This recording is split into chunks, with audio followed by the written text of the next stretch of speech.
ఇక తెలంగాణ రాష్ట్ర డీజీపీ శివధర్ రెడ్డి ములుగు జిల్లాలోని మారుమూల ప్రాంతం కరెగుట్టలో పర్యటించారు. మార్మూరు బేస్ క్యాంప్ నుండి తడవల వరకు సాగుతున్న రోడ్డు నిర్మాణ పనులను డీజీపీ స్వయంగా క్షేత్రస్థాయిలో పరిశీలించారు. అటవీ ప్రాంతాల్లో మౌలిక సదుపాయాల కల్పనతో పాటు శాంతి భద్రతల పరిరక్షణ ధ్యేయంగా డీజీపీ పర్యటన కొనసాగింది. మావోయిస్టు రహిత రాష్ట్రంగా తెలంగాణ ఆవిర్భవించిందని, ఇంకా 6 మావోయిస్టు అగ్రనేతలు అజ్ఞాతంలో ఉన్నారని, వారు కూడా జనజీవన స్రవంతిలో కలవాలని డీజీపీ అన్నారు. పర్యటనలో భాగంగా మామనూరు పోలీస్ అవుట్పోస్టుతో పాటు ఇంటర్ ఏజెన్సీ కోఆర్డినేటర్ సెంటర్ను డీజీపీ శివధర్ రెడ్డి ప్రారంభించారు.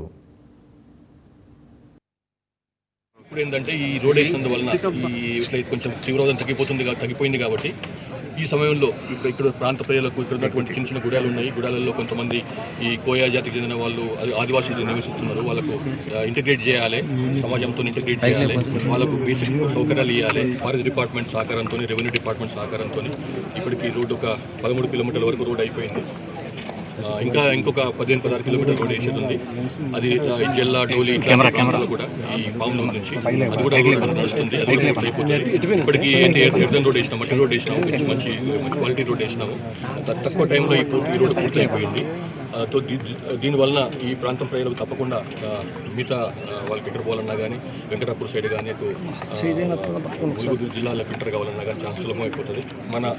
మన స్టేట్ నుంచి ఛత్తీస్గఢ్ స్టేట్ కూడా ఇది కనెక్షన్ ఇస్తుంది. ఈ రోడ్డు బిజాపూర్ జిల్లా ఏదైతే ఉందో దానికి మధ్యలో ఈ గుట్టలు ఉండడం వలన ఆ రోడ్డు వరకు డెవలప్ కాలేదు. ఇప్పుడు దీనితో ఇంకా రోడ్డు వరకు డెవలప్ అయిపోతుంది.